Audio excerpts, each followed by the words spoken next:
우리 다 같이 사도신경으로 신앙 고백하심으로 8월 1일 새벽 예배를 하나님께 드리겠습니다.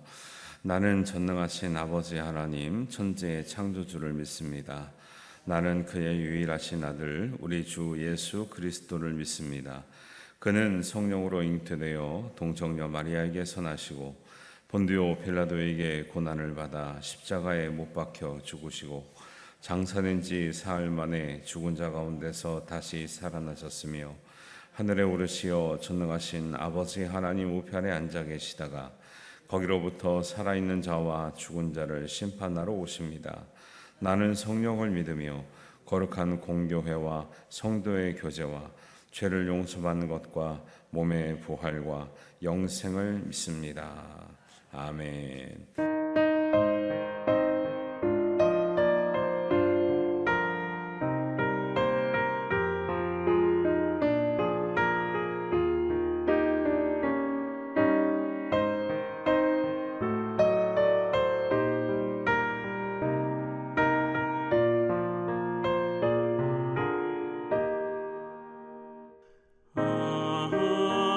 하나님의 은혜로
오늘 우리에게 주시는 하나님의 말씀은 열왕기하 18장 1절에서 12절 말씀입니다. 소리로 우리 봉독하겠습니다. 이스라엘의 왕 엘라의 아들 호세아 제3년에 유다 왕 아하스의 아들 히스기야가 왕이 되니 그가 왕이 될 때에 나이가 25세라. 예루살렘에서 29년간 다스리니라. 그의 어머니의 이름은 아비오 스가리아의 딸이더라. 히스기야가 그의 조상 다윗의 모든 행위와 같이 여호와께서 보시기에 정직하게 행하여 그가 여러 산당들을 제거하며 주상을 깨뜨리며 아세라의 목상을 찍으며 모세가 만들었던 놋뱀을 이스라엘 자손이 이때까지 향하여 분향함으로 그것을 부수고 느후스단이라 일컬었더라.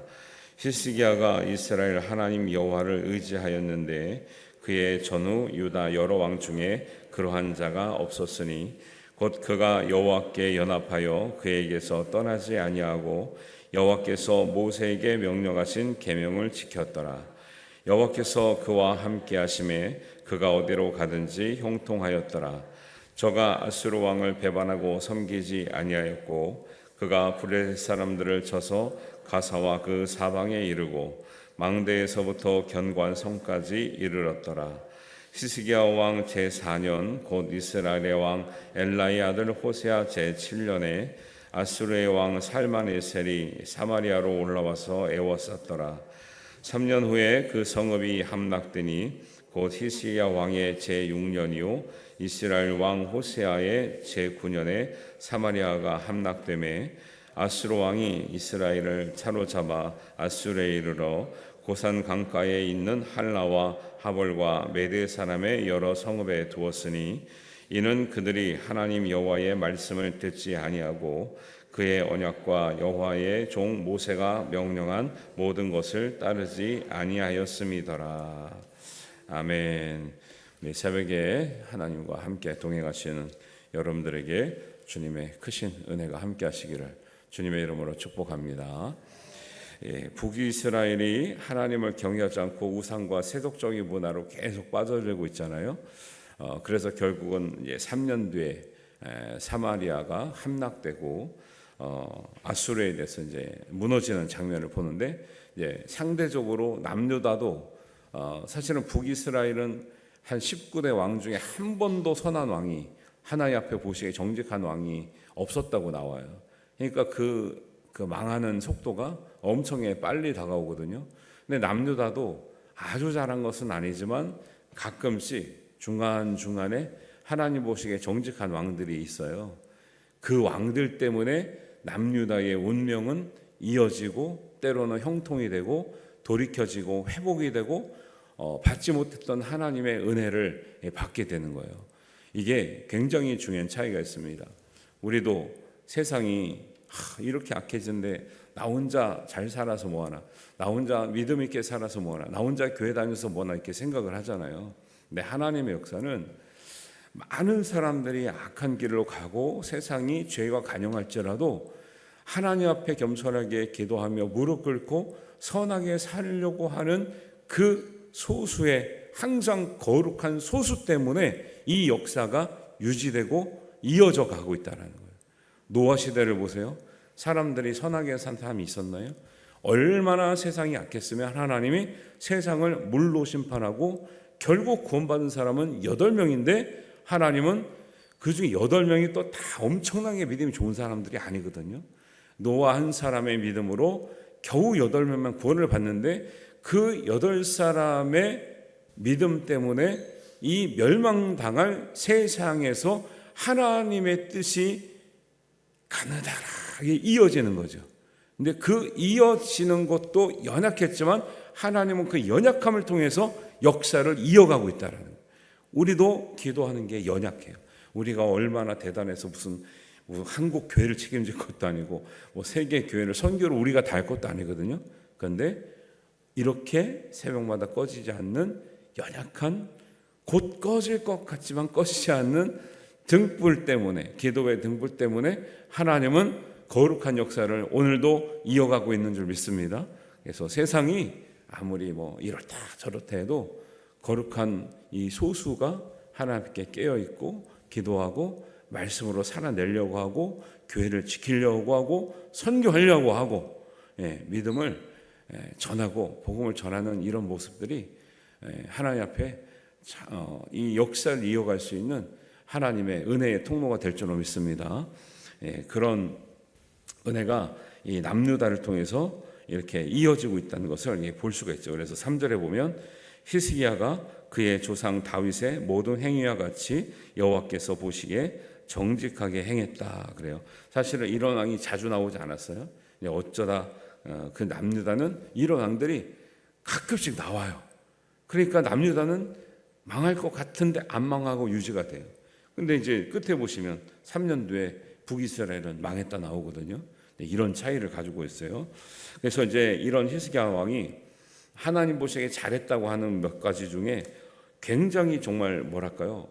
야, 이거는 왕이라도 이거 쉽게 할 수가 없는데 이런 장면들이 되게 나오는데 4절에 보면 산당들을 제거했다 나오고 그 다음에 아세라 목상을 찍어서 없앴다. 이거는 당연하죠. 왜냐하면 이방의 우상들이에요. 어저께도 보여드렸죠. 아세라와 그 바알과 아세라는 막 엄청나게 막 가슴이 강조돼 있고 막 가슴도 막 수십 개 달려 있고 이게 얼마나 우리가 지금 볼 때는 유치하고 얼마나 좀 그래요. 근데 그 당시에는 그냥 그런 신을 믿어야 풍요와 다산의 신인 줄 알고 의지하고 했으니까 하나님이 얼마나 한심하게 여겼을 거예요. 저런 신을 믿어서 되는 게 아닌데 사람들이 돌로 만들어 놓고 돌에다 빌고 이러니까 근데 이것을 없애는 거는 어떻게 보면 당연한 일인데 정말 이게 놀랄 만큼 야 하나님의 말씀의 본질을 알았구나 히스기야가 하는 게 뭐냐면 이제 요 중간에 나오는 4절의 중간에 모세가 만들었던 놋뱀을 이스라엘 자손이 이때까지 향하여 분향함으로 그것을 부수고 누수단이라 일컬었더라 그래요. 누수단이란 말이 그 각주에 보시면 노종학이라는 뜻이잖아요. 그러니까 하나님께서 뱀에 물린 이스라엘을 구원하기 위해서 놋뱀을 쳐다보면은 상처도 낫고 구원하리라 해가지고 놋뱀을 바라본 거거든요. 그때가 이때부터 수백 년 전이란 말이에요. 근데 하나님의 은혜를 받고 구원을 받았어요. 근데 그 이후로 사람들이 어떻게 하냐면 하나님께 감사하고 하나님을 경외하는 것이 아니라 놋뱀을 섬기는 거야. 놋뱀을. 그러니까 놋뱀이 하나님이 주신 선물인데 놋뱀이 우상이 되고 있는 거예요. 근데 이거를 알기가 굉장히 어려워요. 우리도 십자가를 굉장히 의미 있게 생각하죠. 그런데 나무로 만든 나무 십자가를 섬기면 되겠어요? 안 되겠어요? 안 되는데 이때 이 사람들은 정말 하나님의 은혜를 받고 하나님을 섬기는 것이 아니라 하나님이 치유의 통로로 수단으로 줬던 놋뱀을 섬기고 있으니까 이게 하나님의 본질에서 엄청나게 벗어난 건데 아무도 모르고 있고 수십 대의 왕이 이렇게 왕의 자리에 있으면서 아무도 이걸 문제 삼거나 얘기하지 않았는데 히스기야 왕 때에 들어서 이것이 잘못됐다 얘기를 처음 한 거예요. 하나님이 주신 놋뱀이니까 감히 누가 이거를 건들겠습니까? 사람들이 놋뱀이 신령하다고 생각하는 거예요. 그런데 여기서는 이거를 잘했다고 얘기하거든요. 뭐예요? 우리도 그래요. 그래서 우리 이제 개신교 중에 아주 보수적인 교단은 교회 가면 십자가도 없어요. 그런 교단이 한두 교단이 있거든요. 왜냐하면 하나님은 어떤 형상도 만들지 말랐는데 자칫하면 십자가도 이렇게 놋뱀처럼 될 경우가 있기 때문에 조심하는 거예요. 근데 우리가 보통은 우리가 십자가를 섬기는 건 아니잖아요. 그렇죠? 십자가의 의미를 알고 그 십자가에 달리신 예수님과 그 십자가의 은혜를 주신 하나님을 섬기는 거죠.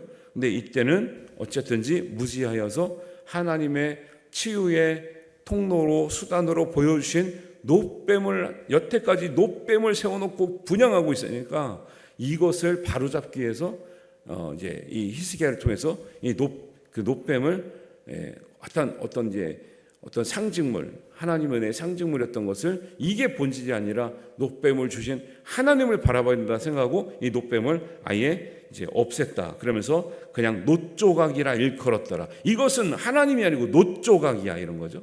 예. 그래서 어떤 교회들을 보면은 보세요.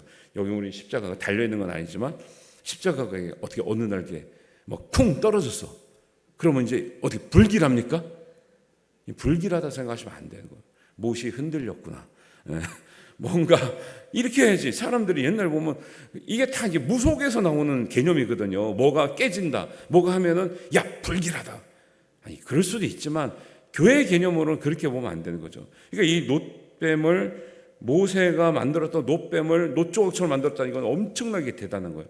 진짜 본질로 돌아가고자 했던 히스기야의 엄청난 이 고뇌와 본질과의 싸움과 하나님 주신 본질적인 신앙을 붙들려고 했던 노력들이 엄청나게 보이는 거죠. 교회에서 그런 것들이 많아요. 본질이 아닌데 본질처럼 여겨지는 것들이 꽤 많아요. 사실은 이런 것들 우리가 주의하면서 하나님의 본질, 놋뱀보다 놋뱀을 주신 하나님을 섬겨야 된다라는 것을 얘기하고 있죠. 그러니까 어제도 제가 제 1계명하면서 열을 많이 낸 이유가 그런 거예요. 우리는 지금 우상 안 섬기는 것 같죠? 아니요. 우리 마음에 우상이 다 한두 개씩 들어와 있다니까. 왜? 하나님보다 더 귀한 것, 하나님보다 더 앞서가는 것, 하나님을 대신하는 것, 우리의 마음을 빼앗아가는 것, 하나님과 우리 사이의 관계를 방해하는 것 다 우상이라니까요. 근데 사람들 우상은 뭐 금송아지만 우상인 줄 알아요. 아니에요. 예. 그래서 우리 마음에 보이지 않는 우상을 깨뜨리는 것이 하나님 앞에 오직 하나님만 섬기고 이 땅에서 어떤 형상도 만들지 말고 절하지 말라고 하는 하나님의 계명을 지키는 일인 줄 믿으시길 바랍니다. 그러니까 히스기야에게 계속 그러잖아요. 6절에 보세요. 6절에 보니까 정직한 왕의 특징이 뭡니까? 곧 그가 여호와께 연합하여 그에게서 떠나지 아니하고 여호와께서 모세에게 명령하신 계명을 지켰다고 그러죠. 하나님 앞에 정직하고 하나님이 형통했던 왕들은 모세에게 주신 계명, 10계명을 온전히 지키려고 애를 쓰고 여기에 자기의 전력하고 있는 모습을 보고 있는 거죠. 10계명은 절로 치워버리고 그냥 하나님 보실 때 은혜스러운 것만 한다? 아니요. 그래서 우리가 바로 잡는 거죠. 가장 기본을 바로 잡으려고 제가 때가 되면 이제 10계명 이제 하니까 때가 되면 주기도문도 하고 사도신경도 늘 외우고 기도하고 고백하지만 그 의미를 모르고 외우는 것, 고백하는 것, 이게 제가 목회하면서 보니까 안타깝더라는 거죠.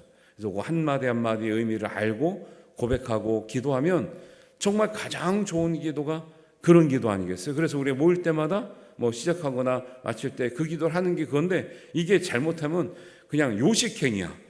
그냥 뭐 이렇게 뭐 기도할 사람도 없고 하니까 주기도문으로 마칩시다 이러잖아요. 그냥 이렇게 가면 안 되고 주기도문이 우리가 우리 공동체에 주신 너무 귀한 하나님의 말씀이고 예수님의 뜻이기 때문에 그 뜻을 기리는 마음으로 마음에 새기고 구하는 마음으로 우리가 주기도문으로 마음이 하나 된 마음으로 기도합시다 하면 괜찮아요.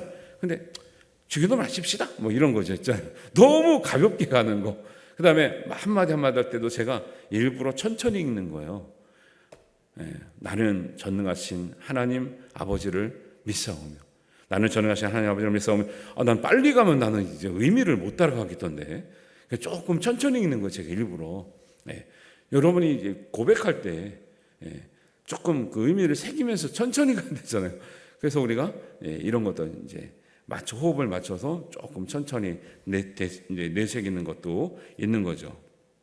그래서 항상 어떤 신앙의 개혁은 본질로 돌아가는 데에 있다는 걸 아시고 우리가 형식화되거나 본질을 잃어버리고 그냥 어떤 모양만 갖추거나 이런 것들을 항상 갱신하는 것, 그다음에 새롭게 하는 것, 본질로 돌아가는 것 이런 것들을 우리가 철저하게 하는 것이 하나님 보시기에 정직하게 행했던 왕들의 모습이다라는 것을 꼭 기억하시길 바랍니다. 그래서 정직한 왕의 특징은 뭐예요? 5절에 보니까 하나님을 의지하였다 이렇게 나오죠. 하나님을 의지할 수 있는 우리가 되시기를 바랍니다. 6절에 하나님과 연합하였다라는 거예요. 연합하면 하나님과 우리 사이에 아무것도 들어오지 않아요. 하나님과 우리 사이에 뭐가 들어오잖아요. 그럼 그게 우상이라고 했죠. 그게 우리 사이와 하나님 사이를 갈라놓습니다. 이게 이제 문제가 되는 거예요. 근데 하나님과 딱 연합하면 그 틈이 안 벌어져 있는 거죠. 사탄은 하나님과 우리 사이에 들어와서 틈을 헤집고 들어와서 방해하는 거예요. 어제도 말씀드렸잖아요. 하나님과 아담 사이에 틈이 없었어요. 네, 죄라는 틈이 생겼습니다. 죄를 통해서 마귀가 들어와요. 마귀가 들어와서 사이가 벌어지면 그렇게 가까웠던 하나님과 아담 사이가 벌어져요. 하나님과 멀어집니다. 하나님께 숨습니다. 불러도 대답 잘 안 해요. 그리고 결국 하나님을 떠나게 되죠. 고통받게 되죠. 흙으로 돌아가게 되죠. 그것이 너희가 우리 사이를, 하나님과 너희의 사이에 죄가 들어온 결과라는 거예요. 이것을 성경은 이야기하고 있거든요. 그래서 정직한 왕의 특징, 하나님을 의지하고 하나님과 연합하였다. 모세에게 주신 계명을 지켰다라는 거예요. 그러니까 우리가 십계명을 형식적으로 보면 누가 안 지킬 사람이 있겠어? 다 지켰죠. 근데 진짜 그 의미를 생각해서 지키는 우리 모두가 되시기를 바랍니다. 그리고 형통의 개념을 얘기하고 있죠. 7절에 여호와께서 그와 함께 하심에 그가 어디로 가든지 형통하였더라 그래요. 형통이 뭐가 잘 되고 겉으로 보기에 성공하고 부자가 되고 하는 거냐? 물론 그것도 그 의미에 들어가죠. 그런데 요셉에게도 말씀하셨듯이 또 우리 히스기야 왕에 말했듯이 하나님께서 주신 형통의 근본적인 개념은 하나님이 우리와 함께 하시는 거예요. 하나님이 함께 하시면 우리가 지금 고난 당해도 그것이 은혜가 돼서 돌아오는 거예요. 하나님이 함께 하시면 지금 우리가 실패한 것 같아도 하나님께서는 다시 일으켜 주시는 거예요. 그게 은혜라는 거예요. 근데 하나님 함께 하시면 성공한 것 같은데 성공 때문에 죄의 길로 가는 거예요. 실패했으면 실패해서 일어나지 못하고 낙심해서 완전히 우리가 인생이 완전히 내려놓게 되는 거예요. 하나님이 함께 하시는 성공자가 되시기를, 형통한 사람이 되시기를 주님의 이름으로 축원합니다. 이제 성경은 이런 의미를 주고 있는 거죠. 진짜 형통의 의미의 본질을 알아야 하나님과 함께 하는 거죠. 근데 형통이 단순하게 그냥 성공이다 하면, 아니 돈 많이 못 벌고 아니면 성공하지 못한 사람은 그럼 다 하나님이 뭐 실패한 사람이고 하나님 함께 하지 않는 사람이에요? 이렇게 생각하면 신앙이 자라날 수가 없는 거죠. 성경이 뭐라고 나옵니까? 하나님께서 그와 함께 하심에 그가 어디로 가든 형통했다는 것은요, 늘 고난이 없고 늘 건강하고 아무 문제 없었던 얘기를 하는 게 아니라 문제가 있었으나 문제에 사로잡히지 아니하고 일어났더라. 문제를 만났으나 문제를 하나님께 매달림으로 해결이 됐더라는 거죠. 고난을 만났으나 고난 뒤에 하나님의 주시는 은혜를 받았더라는 거예요. 이게 하나님이 함께 하시는 이제 은혜인 거죠. 이런 것을 우리가 성경을 보면서 요소를 찾아내서 이게 진짜 하나님 원하시는 신앙이구나라는 것을 우리가 이제 마음에 새기는 게 중요하죠. 그래서 결국은 이제 10절 12절에 보면 결국 북이스라엘은 3년 뒤에 이제 성읍이 함락됐다 이렇게 나오는데, 그 반면에 유다 왕 히스기야가 하나님 앞에 정직하게 행하고 본질로 돌아가고 하나님의 계명을 지키고 하나님과 연합하고 하나님과 함께한 남유다는 사실은 여태까지 잘 못했는데 히스기야 왕 때문에 그 역사가 이어지고 하나님께서 보호하시는 나라가 되어가는 거죠. 우리가 연약해 보여도 기도를 쉬지 말고 말씀과 함께 주님과 형통한 길로 가야 될 이유가 여기 있는 줄 믿습니다. 이 은혜가 우리가 붙들어야 될 은혜이고 우리가 깨어 있어야 될 이유이고 우리가 꺼져가는 등불을 끄지 않으시는 하나님의 은혜인 줄 믿습니다. 우리가 꺼지지 않는 등불이 되시길 바라고 하나님 앞에 우리를 통해서라도 이 나라를 세우고 하나님 나라를 확장해 가시는 놀라운 은혜가 저와 여러분과 함께 하시기를 주님의 이름으로 축원합니다. 기도하겠습니다. 하나님 아버지, 오늘 말씀을 통해서 우리가 연약하여도 기도를 끄지 말아야 될, 말씀과 주님과 동행하는 것을 우리가 포기하지 말아야 되고 낙심하지 말아야 될 이유를 우리가 알았습니다. 히스기야가 하나님의 본질을 행하여 노뱀이 아니라 하나님을 섬기자고 돌아간 것처럼 우리도 보이는 현상이 아니라 하나님 앞에서 정말 정직하게 행하여 우리에게 생명의 주인 되시는 또 또 구원의 은혜가 되시는 하나님을 경외하고 하나님 주신 말씀과 계명을 지켜 하나님 앞에 온전히 정직한 또 하나님과 함께 동행하기 때문에 형통하는 우리의 삶과 우리의 섬기는 교회와 하나님의 나라를 이루게 하여 주시옵소서. 이 은혜를 가지고 날마다 살아가게 하시고 우리 인생 가운데 하나님과 연합하며 동행하시며 형통한 길로 인도하시는 은혜를 덧입게 하여 주시옵소서. 귀다는 모든 우리들에게 이러한 은혜가 함께 하실 줄 믿사오며 우리 주님 예수님의 이름으로 기도하옵나이다. 아멘. 하늘에 계신 우리 아버지, 아버지의 이름을 거룩하게 하시며 아버지의 나라가 오게 하시며 아버지의 뜻이 하늘에서와 같이 땅에서도 이루어지게 하소서. 오늘 우리에게 일용할 양식을 주시고 우리가 우리에게 잘못한 사람을 용서하여 준 것 같이 우리 죄를 용서하여 주시고 우리를 시험에 빠지지 않게 하시고 악에서 구하소서. 나라와 권능과 영광이 영원히 아버지의 것입니다. 아멘.